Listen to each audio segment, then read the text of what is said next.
अस्सलामुअलैकुम 7th class geography की class में एक बार फिर खुशामदीद। और मुझे उम्मीद है कि लास्ट क्लास में जो मैंने आपको जोग्राफ़िया के बारे में थोड़ा सा इंट्रोडक्शन दिया था, आपको इसकी बहुत अच्छे से समझ आ गई है। और इंशाल्लाह आज हम जोग्राफ़िया का बुक से बाकायदा आगाज़ करेंगे और आज हम उसका सबक नंबर 1 स्टार्ट करने वाले हैं। तो आप लोगों से गुजारिश है कि जल्दी से अपनी जो 7th क्लास की जोग्राफ़िया की बुक है वो ओपन कर लें और चैप्टर नंबर 1 ओपन कर लें, क्योंकि हम चैप्टर 1 से स्टार्ट करने वाले हैं। तो सबक नंबर 1 जो आपका है वो है ज़मीन की तबई हालत। ज़मीन की तबई हालत। और इस सबक के अंदर आप जितनी भी बातें पढ़ेंगे वो ज़मीन के बारे में होंगी, ज़मीन की बेसिक्स के बारे में, और ज़मीन की जो ऊपर सिचुएशन है, उसकी जो कंडीशन है वो किस तरह हालत में पाई जाती है, उसके अंदर क्या है, उसके ऊपर आपको क्या नज़र आता है, और ज़मीन की जो नेचर है वो किस तरह की है, ये हम देखेंगे। सबसे पहले हम बात करेंगे ज़मीन की अंदरूनी साख्त के बारे में।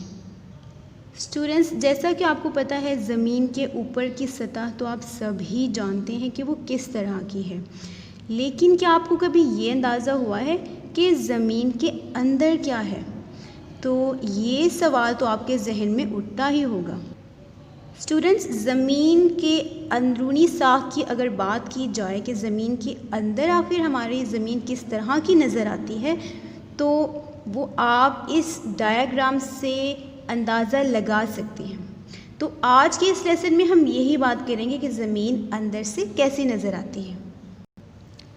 स्टूडेंट्स, अगर हम ज़मीन को उसके अंदरूनी हिस्सों की अलग अलग खुसूसियात के बाइस इस तरह अलग अलग हिस्सों में तकसीम कर दें तो आपको वो कुछ इस तरह नज़र आएगी, और ज़मीन के अंदर आपको अलग अलग तरह की मुख्तलिफ़ किस्म की लेयर्स या उसकी तहें दिखाई देंगी। तो जैसे कि आप सब देख सकते हैं इसकी तहों को अलग अलग, हम एक दफ़ा इनके नाम देख लेते हैं कि किस तरह के नाम इसको जोग्राफ़िया दानों ने दिए हैं और किस बेस पर दिए हैं, किस बुनियाद पर दिए हैं। तो सबसे पहले हम देखते हैं इसकी पहली लेयर को। तो ज़मीन की ये वाली पहली लेयर है, ये जो आपको ऊपरी तह नज़र आ रही है जिस पे के सारी दुनिया आबाद है, और ये तह जो कहलाती है इसे कहते हैं कशरुल अर्ज़। क्या कहते हैं पहली तह को? कशरुल अर्ज़। और इसी तरह फिर हम कशरुल अर्ज़ के बाद अगली तह की तरफ जाएं तो ये सेकंड इसके नीचे मौजूद होती है और इसका नाम है मैंटल। मैंटल, ठीक है। और जो थर्ड लेयर है इसकी तीसरी तह वो है मरकज़ा। मरकज़ा मरकज़ से निकला, यानी कि सबसे अंदर वाली तह। और मरकज़ा भी 2 हिस्सों में डिवाइड है, और ये इसका बैरूनी मरकज़ा और ये सबसे अंदरूनी मरकज़ा, यानी कि सबसे अंदर वाली तह। और बुनियादी तौर पर जो ज़मीन है वो 3 तहों में ही तकसीम की गई है। सबसे पहली तह कौन सी है? कशरुल अर्ज़। उसके बाद नीचे है मैंटल, और जो तीसरी तह है वो है मरकज़ा। तो एक दफ़ा इसे हम बुक से देख लेते हैं, फिर इसकी खुसूसियात को हम डिस्कस करते हैं। स्टूडेंट्स, चूँकि हम ज़मीन के अंदर जा नहीं सकते, इसीलिए ज़मीन की अंदरूनी साख के बारे में इंसान की जो मालूमात है वो बहुत लिमिटेड है, बहुत ही कम है। और ज़मीन की जो सतह है, सरफेस है जिस पर कि हम लोग मौजूद हैं, उससे उसके सबसे आखिरी हिस्से यानी कि उसके मरकज़े तक का जो फ़ासला है वो है 6000 किलोमीटर। तो ये काफ़ी गहराई होती है, तो इसलिए उसका पता लगाना थोड़ा मुश्किल है। लेकिन इसके बावजूद जोग्राफ़िया दानों ने कुछ चीज़ों की मदद से, यानी ज़लज़ले की लहरें उनको माप कर उनकी मदद से, और ज़मीन की जो कशिश होती है, क़ुव्वत है खींचने की अपनी तरफ, उसकी मदद से जो है ये पता लगाया कि जो ज़मीन का मरकज़ है वहाँ पर जो टेम्परेचर है, दर्जा हरारत है, वो बाकी जगह की निस्बत सबसे ज़्यादा होता है। और इसी बेस पर ज़मीन को उन्होंने 3 हिस्सों में तकसीम किया है। सबसे जो पहला हिस्सा है वो है कशरुल अर्ज़, यानी उसकी बैरूनी सतह, और इसे क्रस्ट भी कहा जाता है, ठीक है। अब कशरुल अर्ज़ किस तरह की है इसको हम डायग्राम की मदद से समझ लेते हैं।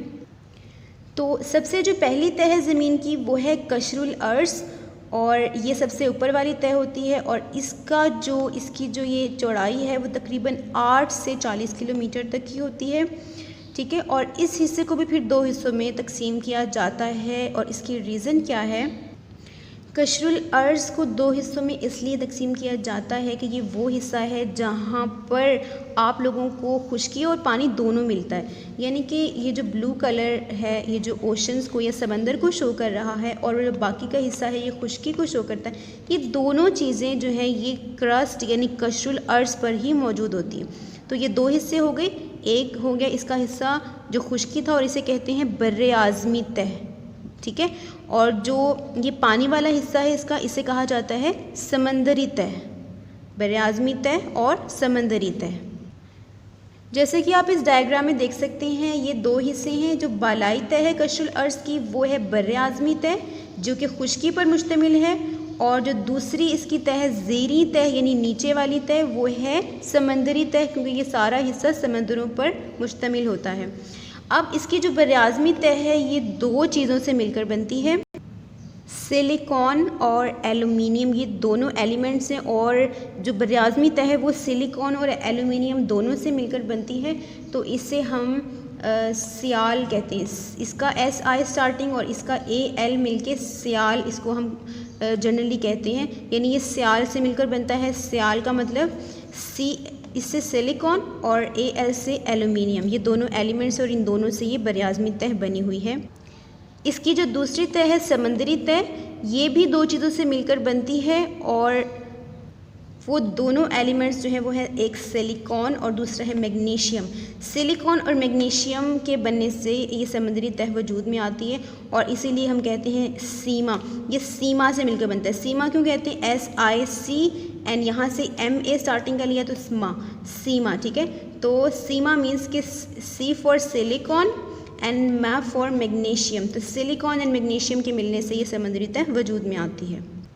इसके अलावा कशरुल अर्ज़ की एक और ख़ास बात है वो ये है कि इसके अंदर आपको बहुत सी मादनियात मिलती हैं। मादनियात का मतलब वो तमाम अहम चीज़ें हैं जो कि ज़मीन के अंदर छुपी हैं, तमाम अहम वसाइल जिनको बाद में आप ज़मीन से निकाल कर अपने इस्तेमाल में ले आते हैं, ठीक है। तो ये भी कशरुल अर्ज़ के अंदर ही पाई जाती हैं। अब बात करते हैं हम दूसरी तह जो कि कशरुल अर्ज़ के बिल्कुल नीचे मौजूद है, जिसे हम कहते हैं मैंटल। मैंटल जो है वो कशरुल अर्ज़ के नीचे पाई जाती है, और इसकी भी दो तहें हैं। इसको दो हिस्सों में डिवाइड किया जाता है। बालाई मैंटल जो है वो 670 किलोमीटर इसकी मोटाई है, और उसमें जो चट्टानें होती हैं वो पिघली हुई हालत में होती हैं, मेल्टेड फॉर्म में होती हैं। जैसे ये कशरुल अर्ज़ है और इसके नीचे जाएं तो ये पिघली हुई हालत में मैंटल आपको नज़र आएगा। तो ये जो आपको येलो कलर का नज़र आ रहा है ये मैंटल का बालाई हिस्सा है जो पिघली हुई चट्टानों पर मुश्तमिल है, और इसके नीचे मैंटल का ज़ीरी हिस्सा है जो सख्त चट्टानों पर मुश्तमिल होता है। यहाँ पर जो चट्टानें हैं वो काफ़ी ज़्यादा सख्त होती हैं, और ये जो है लोहा, सिलिकॉन और मैग्नीशियम से मिलकर बनता है। और जो ज़ीरी मैंटल है उसकी मोटाई जो है वो 2230 किलोमीटर तक होती है। और मैंटल के अंदर जो दूसरा पार्ट होता है वो है मरकज़ा, जो सबसे आखिरी हिस्सा का टेम्परेचर बहुत ज़्यादा होता है। जैसे कि आप देख सकते हैं ये वाला हिस्सा मरकज़ा है, ये इसका ऊपर वाला है। मरकज़ा की भी दो तहें जैसे मैंने पहले बताया, और ये अंदर वाला है। और यहाँ पर जो दर्जा हरारत है वो काफ़ी ज़्यादा होता है क्योंकि ये सबसे अंदरूनी तह होती है।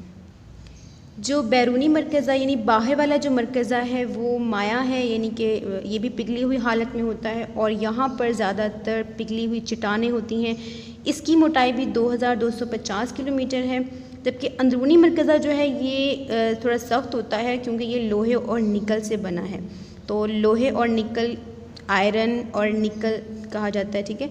तो इसकी वजह से इसे नाइफ़ भी कहते हैं। नाइफ़ में जो NI वर्ड है वो निकल को शो करता है, और फेरस यानी लोहा, लोहे को फेरस भी कहा जाता है। तो उसका जो FE है वो नाइफ़, उसको हम मिलाकर पढ़ते हैं। और ये जो हिस्सा है ये सख्त है और वज़नी भी है। इसकी मोटाई है 1220 किलोमीटर। तो ये थी ज़मीन की अंदरूनी साख। उम्मीद है कि आपको इसकी बहुत अच्छे से समझ आ गई है। और यहाँ पर एक लॉन्ग क्वेश्चन बनता है, तफसीली सवाल नंबर 1, वो मैं आपको बता देती हूँ। उसको आप लोगों ने लिखना भी है अपनी नीट नोटबुक्स पर और याद भी करना है। आपका तफसीली सवाल नंबर 1 जो है वो है ज़मीन की अंदरूनी साख्त की वजाहत करें। तो इसका जवाब जो भी आज हमने टॉपिक किया है वो सारा आपने लिखना है। सबसे पहले आपने हेडिंग देनी है ज़मीन की अंदरूनी साख, ठीक है। और उसके बाद आपने ये लाइन लिखनी है, ज़मीन के अंदरूनी हिस्से को 3 बड़े अहम हिस्सों कशुल अर्ज़, मेंटल और मरकज़ा में तकसीम किया जाता है। यहाँ तक लिखकर आपने पॉइंट 1 हेडिंग देनी है कशुल अर्ज़, और कशुल अर्ज़ में जितना मौजूद है वो सारा लिखना है। फिर आपने मेंटल की हेडिंग देनी है, सेकंड हेडिंग होगी, और मेंटल में भी इसका आपने कंप्लीट डिस्क्रिप्शन लिखनी है।